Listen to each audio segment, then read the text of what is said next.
रात का समय रवि और सीता आपस में बहस कर रहे थे। कहते थे माँ ने 80% दिया है तो राज करेंगे। अब देखो हाल, अमन आधी जमीन में 2 गुना कमाई कर रहा है। पता नहीं क्यों माँ की दी गई जमीन तो मिल गई पर चैन नहीं मिला।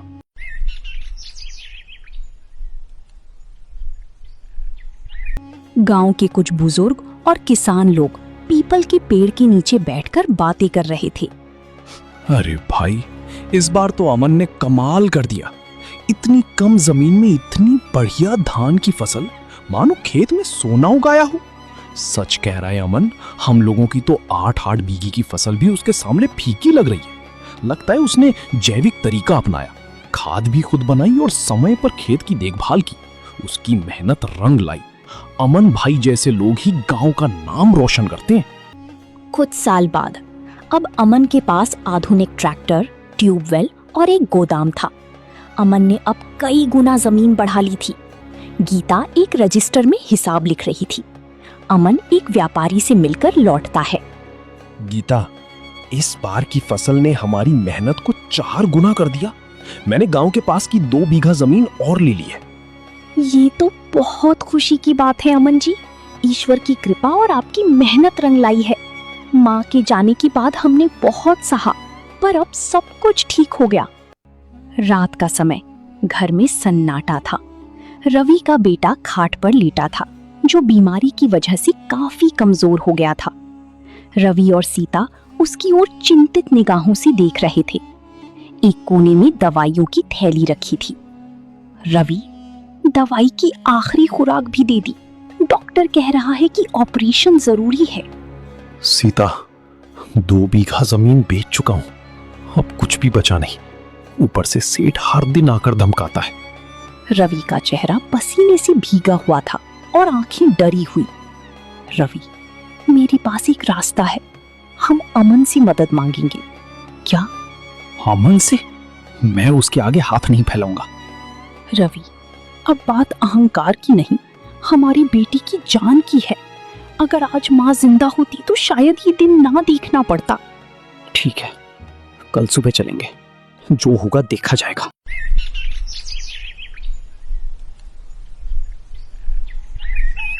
अगली सुबह अमन और गीता तुलसी में पानी चढ़ा रहे थे। सामने रवि और सीता झिझकते हुए आते हैं।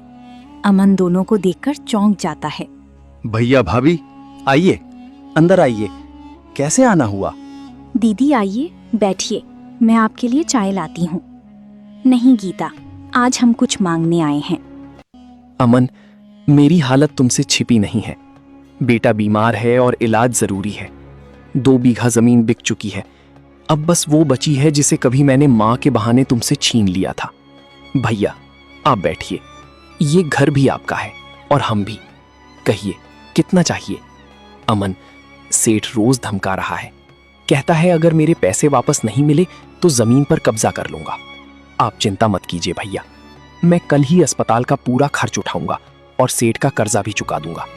अमन, मैंने तुम्हारे साथ बहुत अन्याय किया, तुमसे तुम्हारा हिस्सा छीना और बदले में आज मैं खुद ठोकर खा रहा हूं। भैया, समय सबसे बड़ा शिक्षक है। जो कुछ भी हुआ वो सबक था, लेकिन हम अब भी भाई हैं और भाई मुसीबत में साथ नहीं आएगा तो कौन आएगा?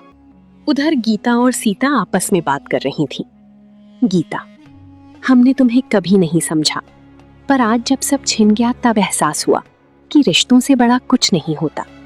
दीदी, बीते दिनों को भूल जाइए। अब हमें मिलकर भविष्य के बारे में सोचना चाहिए।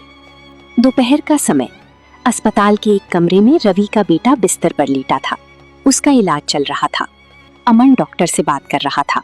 गीता और सीता पास में बैठी थी। अब घबराने की जरूरत नहीं। बच्चे का इलाज सही समय पर हो गया। बच्चा अब धीरे धीरे स्वस्थ हो जाएगा। धन्यवाद डॉक्टर साहब, आप और अमन दोनों ने मेरे बच्चे को दूसरी जिंदगी दी है। भैया, मेरे लिए आपका झुकना सबसे बड़ा बोझ है। बस अब ये बात हमेशा याद रखिए, हम परिवार हैं।